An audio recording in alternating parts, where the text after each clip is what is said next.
Okay, yes, welcome to this career gaming and esports pathways Zoom meeting. Thank you so much for making time to come here. We'll do some introductions in a second, but I want to start off by saying I have a goal for this today and for what I want to see as an outcome.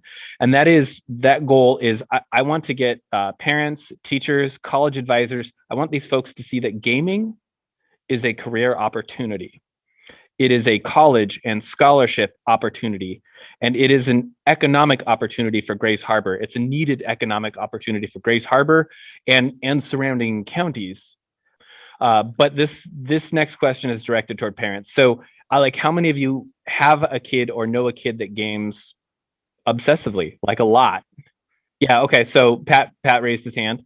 How many? I mean, we're talking about obsessive gaming. How many people maybe missed their kid missed a school assignment or was late to dinner or gaming was overlapping and interfering with other parts of their life?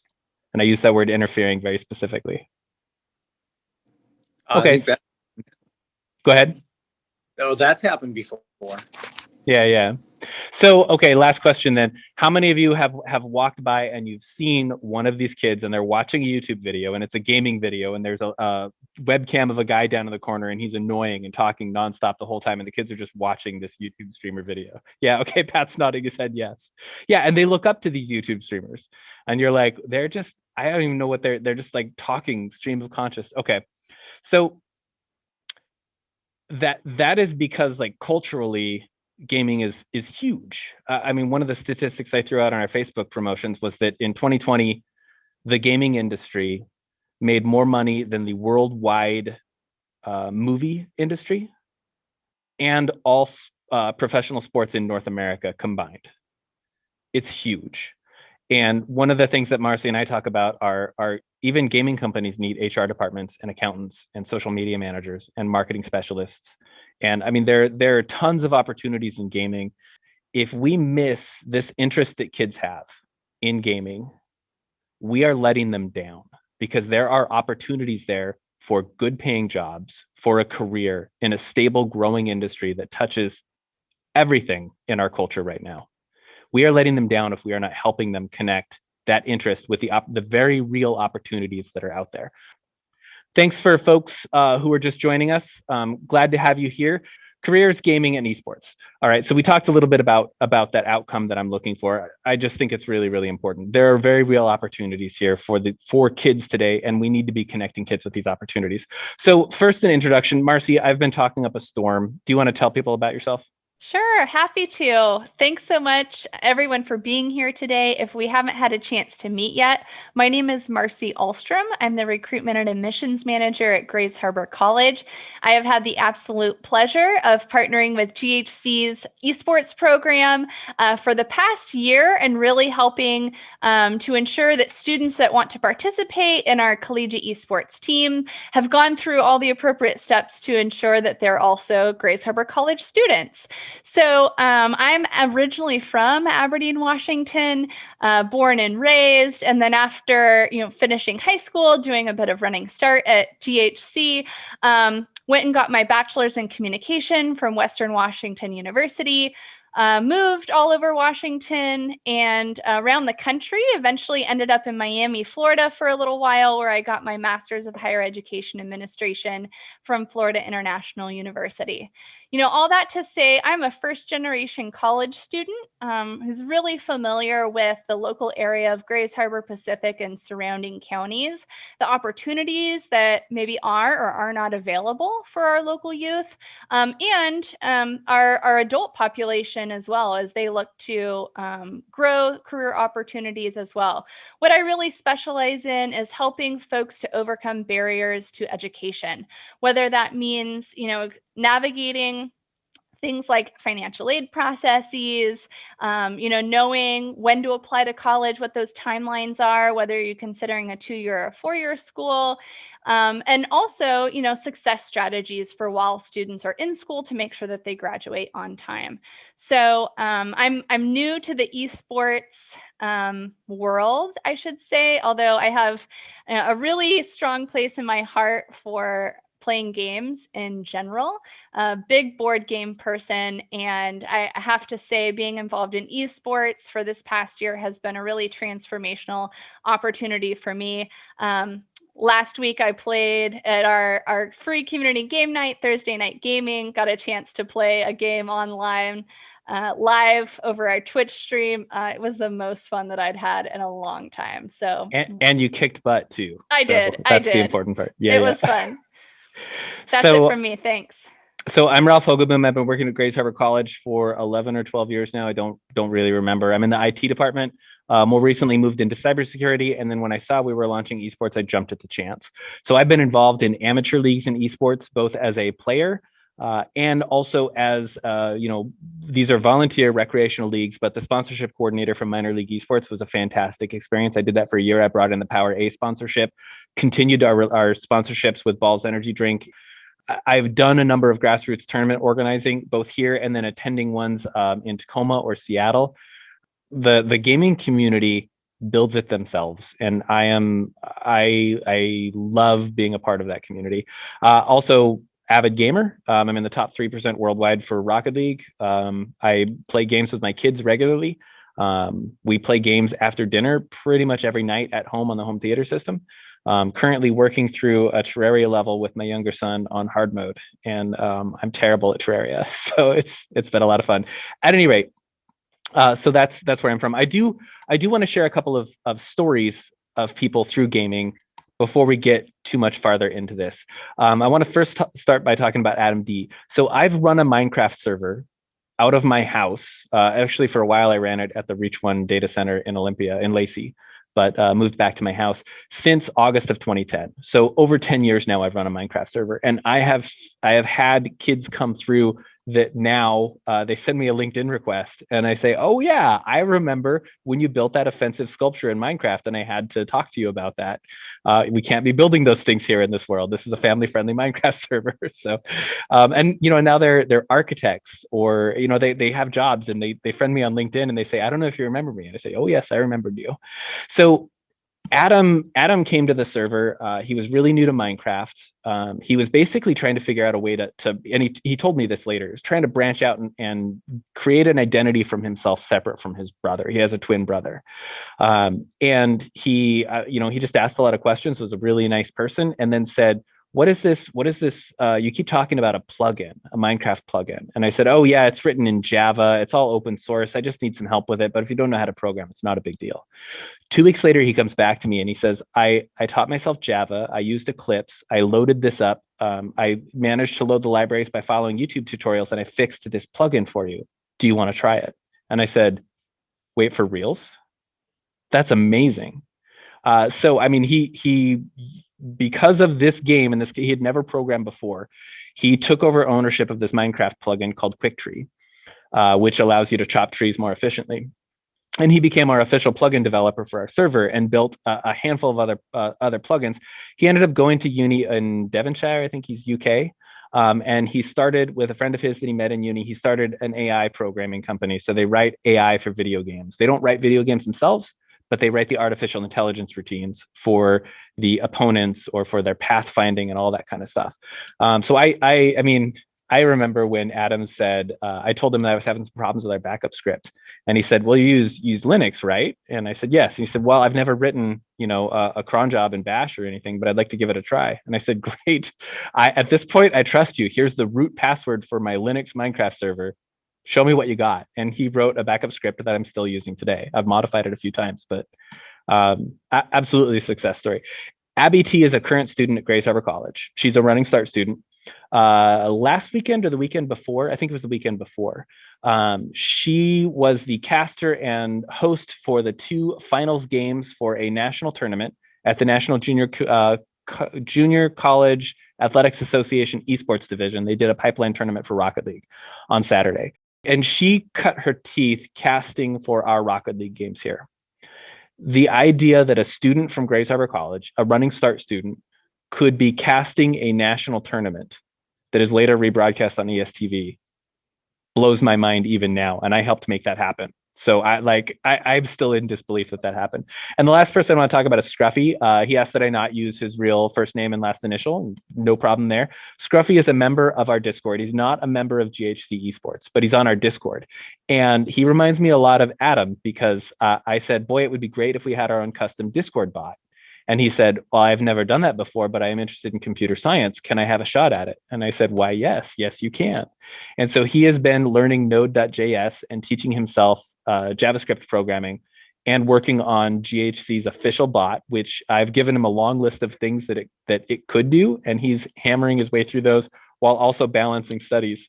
And, if he goes on and gets a computer science degree, he will be able to put on his resume that real world experience of building a Discord bot to handle some of the moderation and the role delegation and the day-to-day work of our Discord server.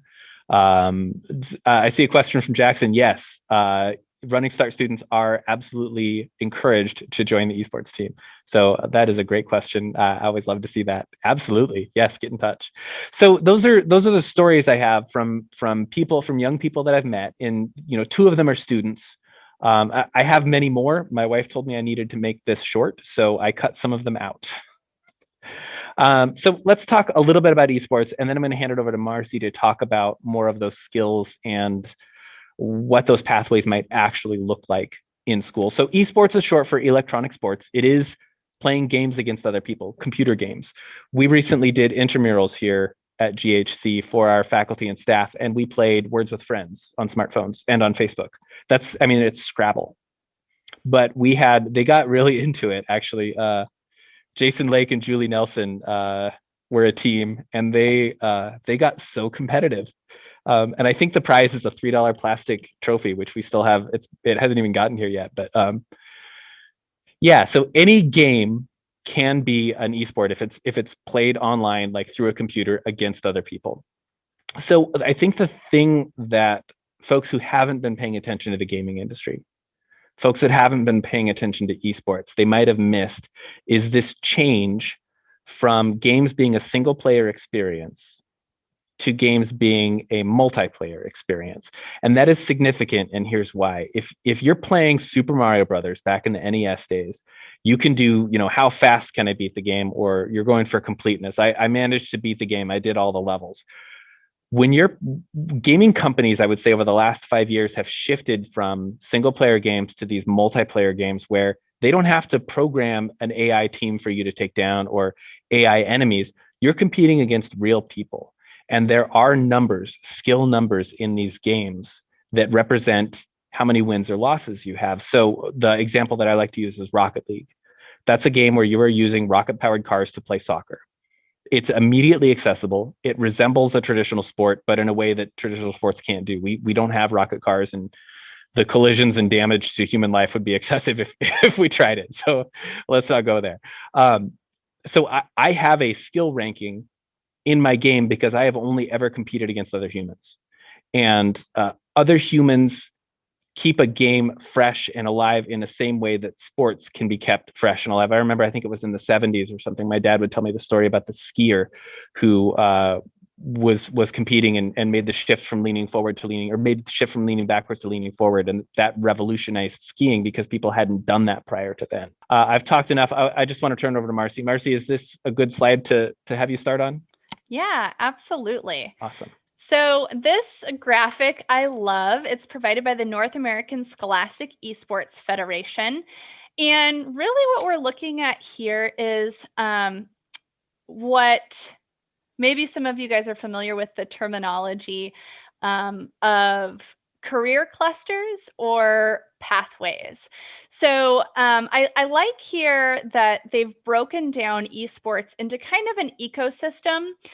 You can see here how the different pathways or pillars of esports, like organizers, strategists, content creators, and entrepreneurs, kind of overlap one another. And I like to think of these as career clusters or as pathways, for example. So if you're not familiar with the terminology, students when they're in high school and many folks who work in K-12 education are familiar with with this terminology, what it really means is, let's say a student were to take a career inventory, a kind of answer a slew of questions about what their interests are, their abilities. They'll, at the end of that career inventory, get a suggestion about what kinds of interests or industries they might be most successful in. So some common industries or career clusters might be things like transportation and logistics, manufacturing, hospitality, maybe business and finance, information technology. And so really the purpose of that is to help try and bridge that gap between what the student's interest is and what kind of opportunities exist in the workforce. And then that in-between space is, what kind of experience and education do you need in order to break into that industry professionally? So here, like I said, we can kind of see esports as an ecosystem, and depending on a student's interests, whether they like to play games themselves, or maybe, like Ralph said, we have a few individuals who are really involved in the programming aspect or casting, which is really giving a play-by-play on the activities that's happening. That could be likened to broadcasting, for example. You can see all these different industries or pathways that kind of overlap with esports. So really what I'd like to do is kind of go through these different pillars or pathways of strategist, content creator, entrepreneur, and organizer, talk about how the experience that a student is getting within GHC's esports program, how we're intentionally aligning their experience with these pathways so that when students come away from their involvement with GHC Esports, that they're able to articulate those skills and abilities in a way that's meaningful for, let's say, for a resume or for a job application, whether they end up going into esports or if they want to talk about that experience in a transferable way as well.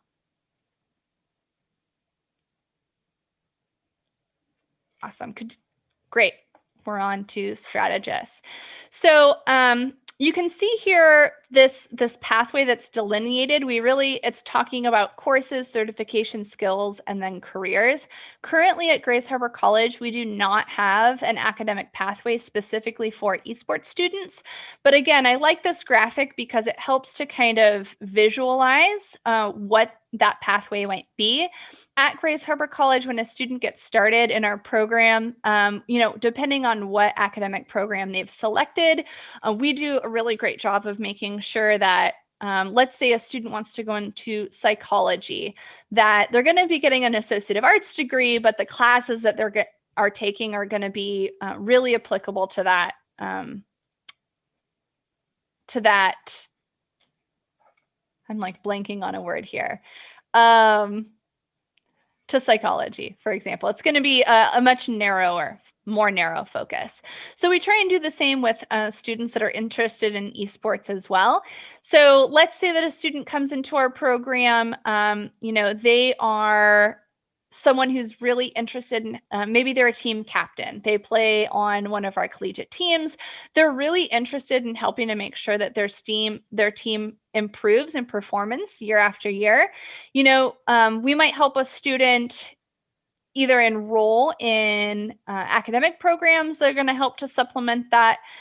What we're definitely going to be able to do is help a student be able to articulate that experience and how it might relate to a career in the future. So as you can see, strategists, they might end up in careers like an operations analyst, market research analyst, mathematician, financial advisor, performance coach, or data scientist. One thing you might recognize here is that, all of these careers that are listed, these careers aren't specific to esports. They're positions that really are needed in any industry. But of course, we can help to narrow a student's focus or broaden it if that's what they're interested in. Let's go on to the next one. So I won't go into too much detail here, but the point being that students gain really all different kinds of experience and skills from their involvement in esports. An organizer, a student that's really interested in helping to set up tournaments, do outreach, they might work with marketing, event planning, design, maybe general team management, a venue coordinator, community organizer, all really, really important skills that you need to go into that industry in the future. And I just want to jump in here and say, since esports is new, and I mean new, it's been around since the late 70s, to be honest, but really the growth the last 5 years has been so tremendous that if you were to walk up to a college football team and say, hey, I want to help organize your season schedule or help organize your weekend practices, that stuff is already figured out. They've got a process. They've been doing it for decades. They know how they're going to run football. That is not true in esports. The opportunities for people at the ground floor to get in and become busy, there is not a shortage of work to be done for these things. And so, I mean, there are tons of opportunities for students available right now. So sorry, I'll back out. Marcy, carry on. Thank you for that. One thing I'd like to add as well, especially in terms of community organizing and support, the GHC esports team, we are relatively new. We are in our first year of operation. And so it's not just GHC students that have been involved in, helping the program get off the ground and really getting involved in this kind of work. We mentioned Scruffy, for example, not an esports student at the college, but someone who is really invested in the success of our program. And so we have opportunities, for volunteers or, maybe in the future for interns, for folks to come on with our program and really get a lot of hands-on experience, which is great. Next slide. Yes, please. All right, great. Here we have entrepreneurs. Careers in this pillar might be a recruiter, product manager, account executive, program developer. They might focus on web development, marketing, corporate sponsorship. Really, this is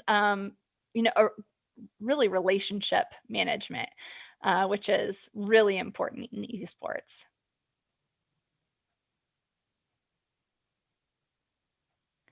Great. And then last here, we have content creators. Careers in this industry, or in this pillar, might be graphic designer, content director, journalist, writer, videographer, video game developer, production coordinator.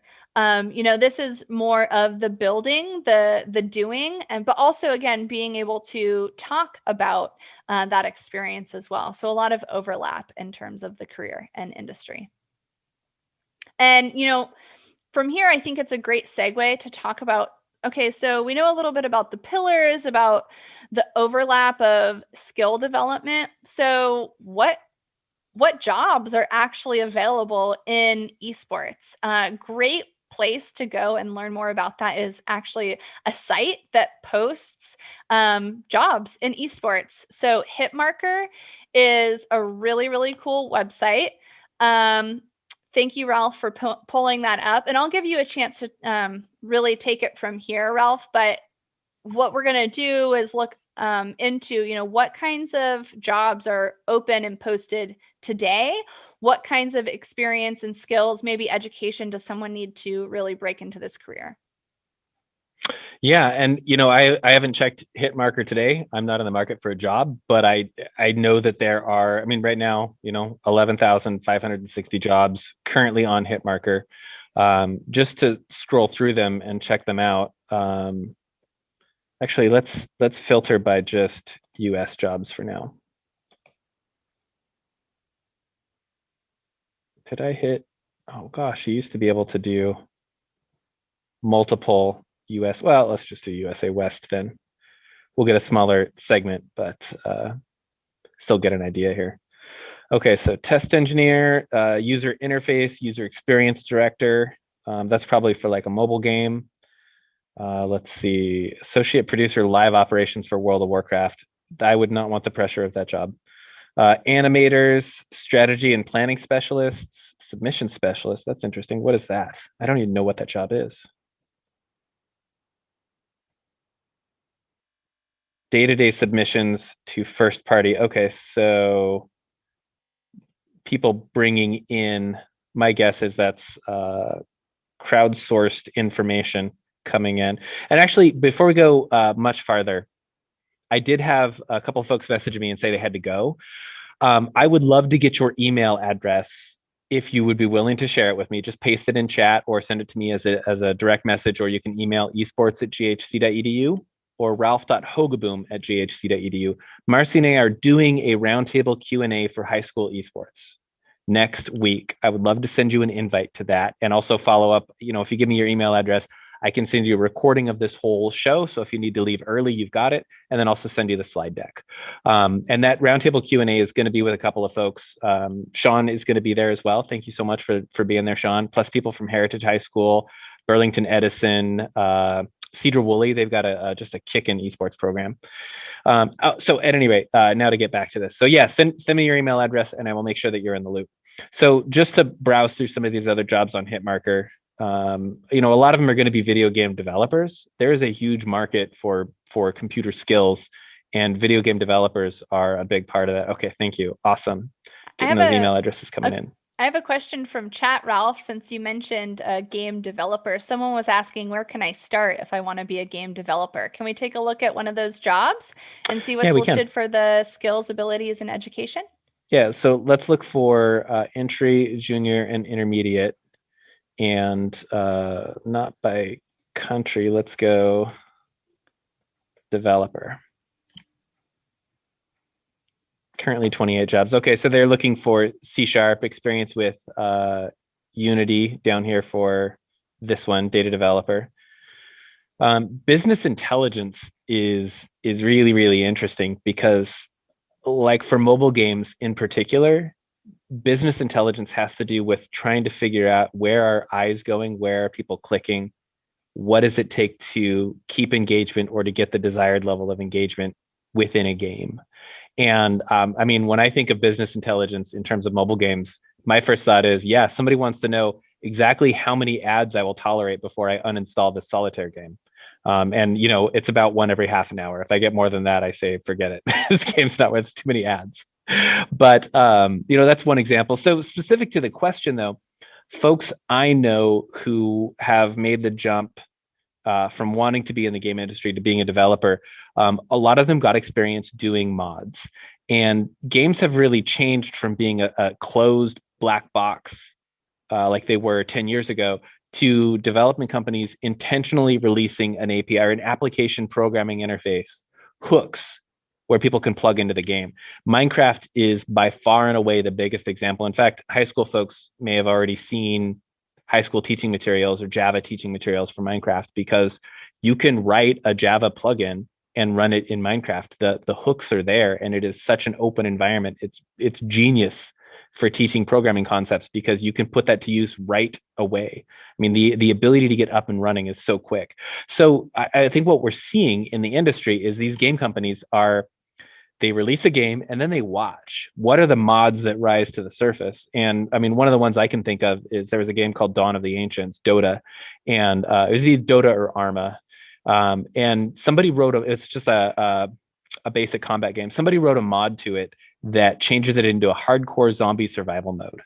And incredibly hardcore. You have to you have to drink water constantly. You have to be crouching in stealth constantly because the zombies are fast and they're mean and they will wipe you out. And once you die, you're gone. And the company was like, yeah, this is really good. And in fact, this game is becoming more popular than our actual game. More people are playing this modded version. Well, let's hire that person and put them to work. And so they ended up releasing an official version of this called MineZ. No, it was DayZ. That's right. And they released it as my video game history is all jumbled. There's too many games in my brain. All right, I'm going to let that one go. I don't remember the exact name. My point is that people that develop mods for video games are the ones who are getting hired by gaming companies. They've proven their chops and then they bring them in. Did that answer the question, Marcy? Am I going on too long about this? No, I think that's great. And what I'd like to reemphasize is, if those opportunities aren't to learn what Ralph was talking about aren't necessarily available at, let's say, your high school or the community that you're in already. These are things that we talk about in our program at GHC Esports. I'm sure that they're things that we're going to talk about at next week's event when we talk about how to get an esports program started at a high school. So really what I'd like to encourage folks to do is, start to reach out and become a part of a community who is talking about esports so that you can get connected to these opportunities, find out how to start exploring some of these things. And, really something I'm sure is really relevant is the connection between that skill development, whether it's early on or maybe later in college, and then the education that someone might need before really getting into an entry-level job, a mid-level pathway job, or a career type job, like an end game job. So it kind of depends on where you're at in the path. Experience is really important, but again, that education piece is going to be important as well. Yeah. So one thing that a lot of people are doing to get that foot in the door is they create these plugins, like some of the ones that I've made, or these mods, and then they post the source code publicly, and that allows people to collaborate, build off each other's source code, but also provides a resume document.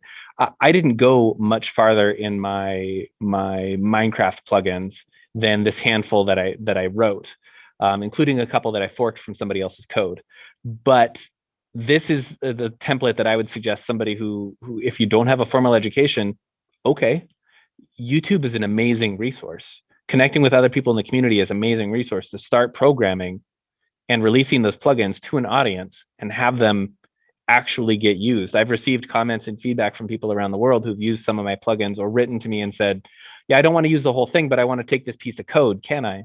Yeah, I mean, it's an open source license. Take whatever you need. So, I mean, those pathways exist in gaming in a way that I don't think they do for other industries. You can't just start being a civil engineer and building bridges while people get to use it, because that would be dangerous. But in gaming and esports, you can start right now. You can start building that stuff and get better at it and have an audience pretty much right off the bat. Let me jump back into where we were at here, Marcy. Did I cover enough of the hitmarker.net stuff that we were talking about, Marcy? Absolutely. Okay. So skills gained not just from esports, but gaming in general. I mean, the technology literacy is there, right? I mean, kids who are good at gaming understand latency and network lag. They understand why you might want to prefer a server data center that's on the US West instead of US East. They understand that there's a different player base that plays in Asia than does over in Europe. And they also, this is one of the things that amazes me is how organized gamers are. So when I joined the minor league esports group, I very quickly found out that they have a incredibly well organized series of Google Docs. So they use Google's application platform, Google Apps, for organizing all of their stuff, including their rule book, which has a committee that vets rules from season to season and evaluates new changes and suggestions from people through a formal body that approves rule changes before they get published. They have a change log in their Discord server. They collaborate with people around the world in real time using online tools like Discord, which is a voice and chat server. It's like Slack. It's like a combination of Slack and Microsoft Teams, for those who are unfamiliar. I mean, the way that they come together to do this, including their production, the minor league esports broadcast production is phenomenal. They've actually started hosting for some of the South American games in specifically for this game title, there is a world championship, and it's now regionals right now, but they've started hosting the South American and I think Australian championships. And this is just a bunch of kids that got together to run a league because they wanted to play in a league. The social media savvy that these folks have is amazing. And I mean, what I'm saying is there's a ton of skills here. I know Marcy talked a little bit about data analysis earlier. So I make my teams go through competitive analysis. They get a rule set from their coach, or not a rule set, a series of strategies from the coach. Those strategies need to be organized based on the composition of the team and the understanding of what our opponent is for that week and what they're likely to do. And we road test some of those strategies in scrims against other teams, but more specifically is we've got a playbook that we use that my players put together. And it's like, okay, well, looking at Northern Virginia, they've got just an outstanding Valorant squad. They come in really, really quick when they're on attack, and their map control for looking at these 3 different sites on a map is outstanding. Where are their weaknesses? What can we do from the data that we have based on the publicly available information, the streams they've done, their track record last season? Let's put together a game plan looking at what our playbooks have. I mean, we're talking about data analysis that is a super desirable skill in the workforce today. Somebody who's able to sift through a lot of information and turn that into something useful that represents a strategy that we can try for a problem we have to solve. How do we beat Northern Virginia's unbeatable Valorant team? And I mean, that it may sound weird, but I think we're going to be seeing that on resumes more and more and more going forward. And now I think I'm beating the point to death. Any other skills gained here that we need to talk more about, or that you want to see an example from that I've skipped over? Going once, going twice. All right, moving on.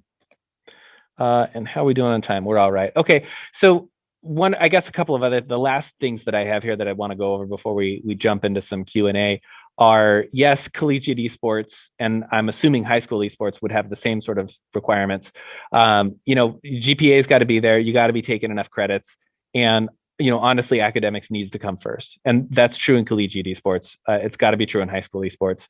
And you will also find students who will play in more than one title. 2 is okay, but you got to have a main title. The idea that you're going to have one kid come in and be good at all these games and have the time for all those games and the rest of their life is pretty unreasonable.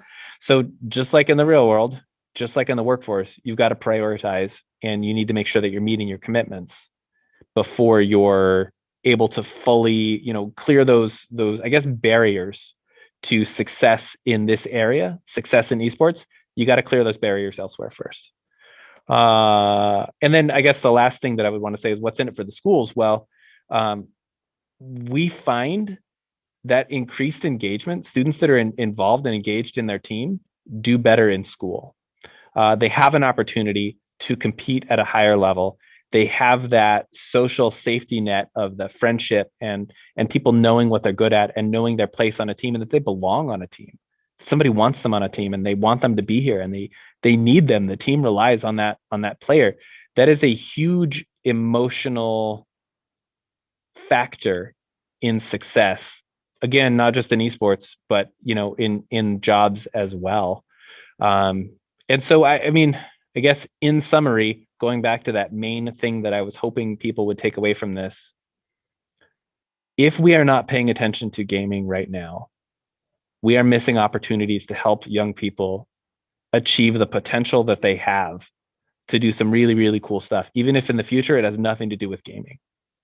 Meeting that need right now and recognizing it and providing them with resources and connecting them to the opportunities that exist right now is an opportunity we can't afford to miss.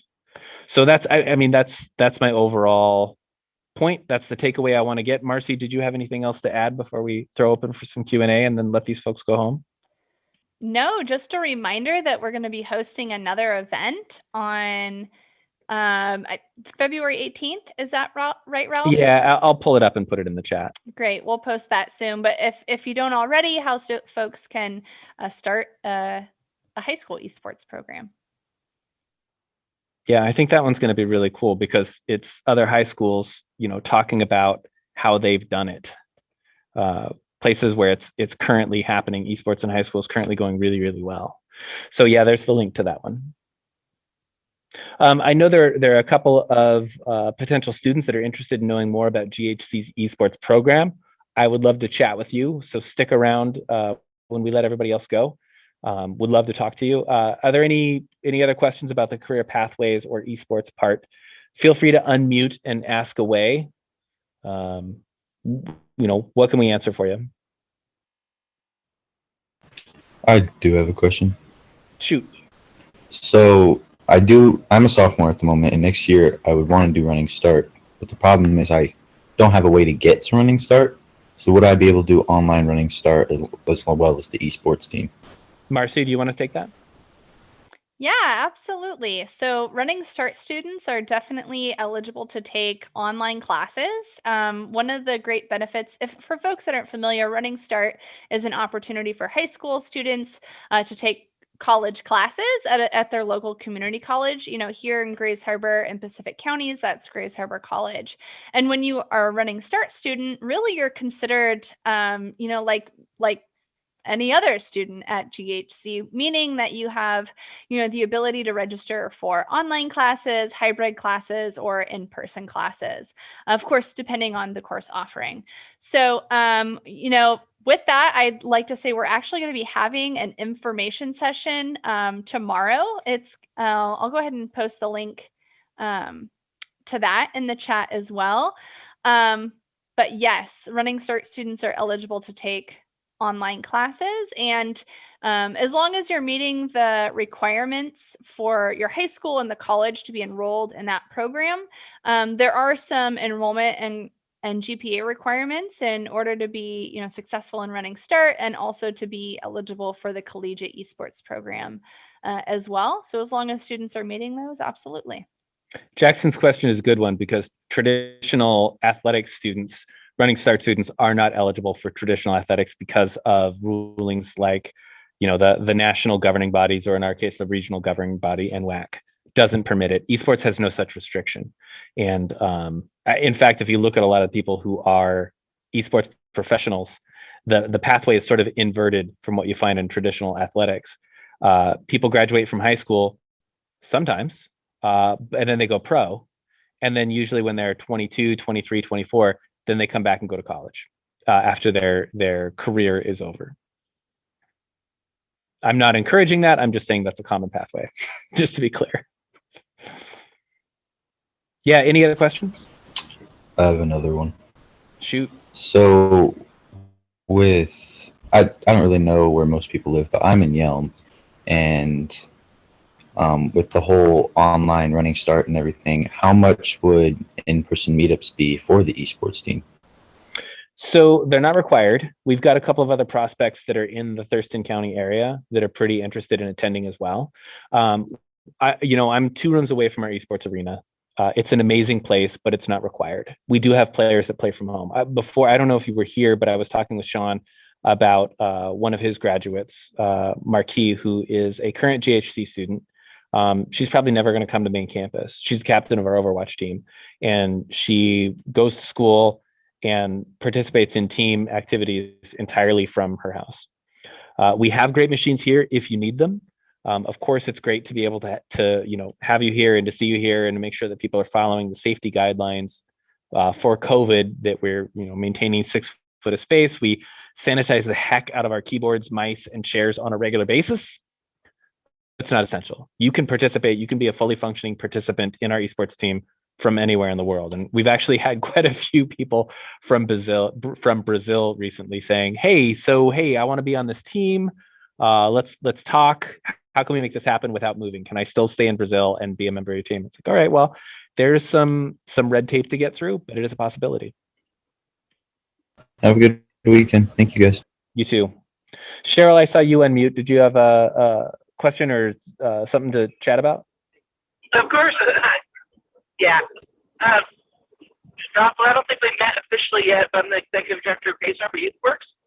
Okay. And yeah. what I'm seeing as an opportunity for an internship through your esports program to open that door up for kids to really find out how it works and what it's going to do and all that stuff. Do you think I'm driving for else I get a hold of you separately, but do you think there's a way that we can work something out maybe? Yeah, I do. And I think Marcy had brought up an internship possibility that came down the wire a couple of weeks ago. And at the time I was just overwhelmed and couldn't, I mean, there's so much work to be done. I'm Yeah, sure Marcy's yeah. on it, and she's got another meeting after this, or else I'd be calling her. Say, all right, what are we going to do now? But Yeah. I just wondering if we could do that, and I want to interrupt. I see a Principal Pat from Montesano on here, so I'm just trying to figure out another way to open a door to expose the students to this career pathway. Yeah, and I think so you work with Felicia, is that right? Yeah. Okay. So Felicia and I haven't exactly talked specifically about this, but I know that connection is there, and it has occurred to me that is a good one as well. I mean, yes, I can see putting people to work, getting that real life experience in terms of social media or video editing and the marketing aspect of it, or production design or tournament organization. There's a ton of stuff to be done. It really is a human bandwidth issue at this point, but you are on my short list of people to reach back out to as soon as I can start seeding some of those people in internships.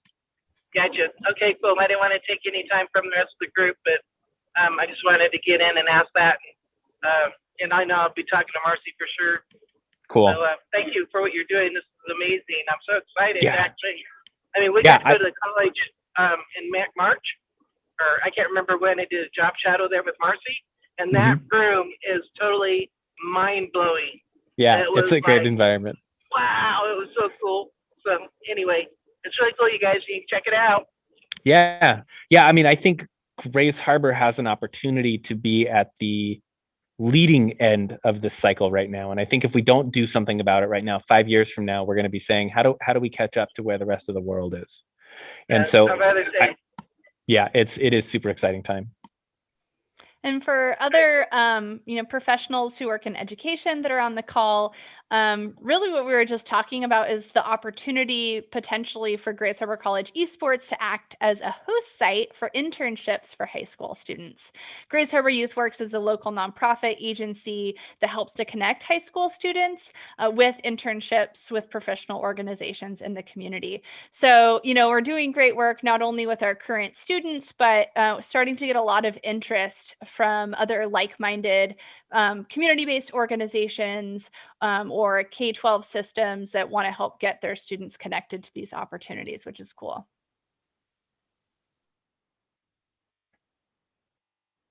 I'd love to hear from any other, either education folks or folks with community-based organizations if you have some questions. Yeah, I'll jump in. Sean, you were about to jump in, weren't you?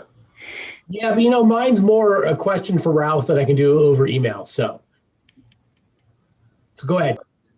Well, then I'll just say, first of all, thank you for providing this forum today. It's great to hear from Grays Harbor College and this program. Now, I may have missed it, or I wasn't really listening very well, but you're offering a certificate program or an ATA in this esports, or just club related?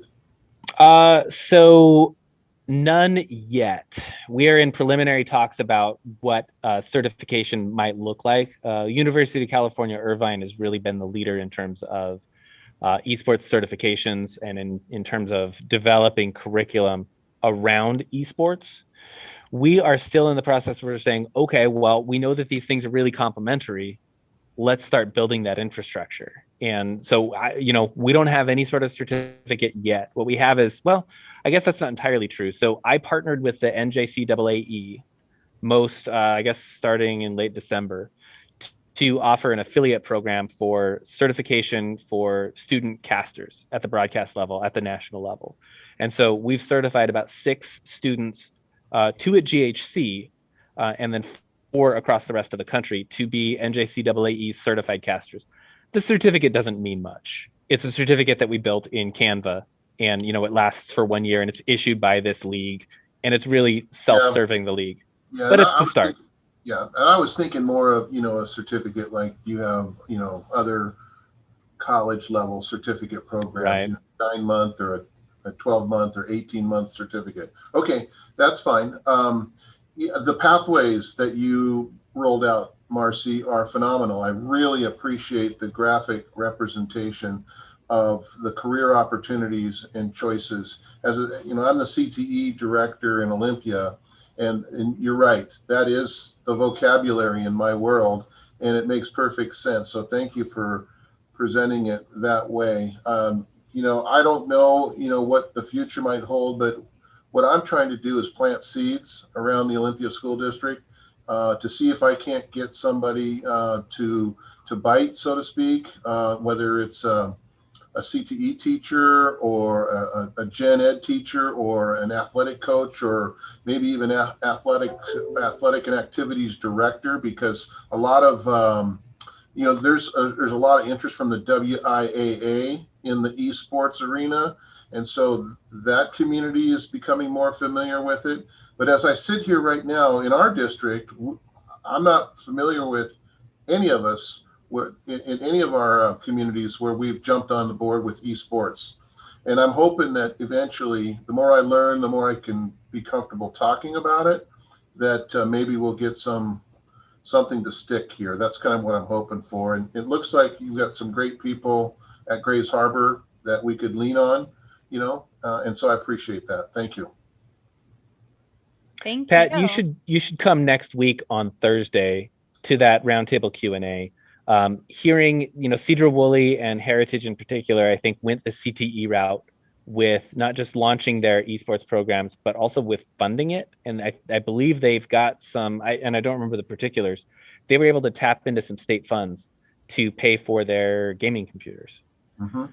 So, I mean, that's going to be, I'm going to introduce people and then I'm going to shut up and let high schools, our local area high schools, our regional high schools, ask these other schools who really are subject matter experts in getting esports going, and what does that mean for their institution? Yeah, I'm going to try to do that. If it works out in my schedule, I'd like to be able to sit in. Thank you. Awesome. And feel free to send me any emails or other communication.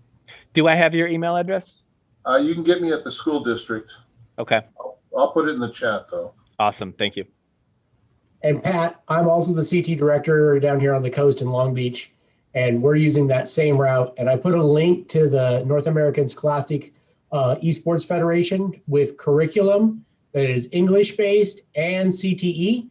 And I'm working on getting a gamer English teacher, CT certified, to teach some of these courses. Oh, that's awesome. I would love if we work together with Grays Harbor, and maybe we can get an articulation agreement on that.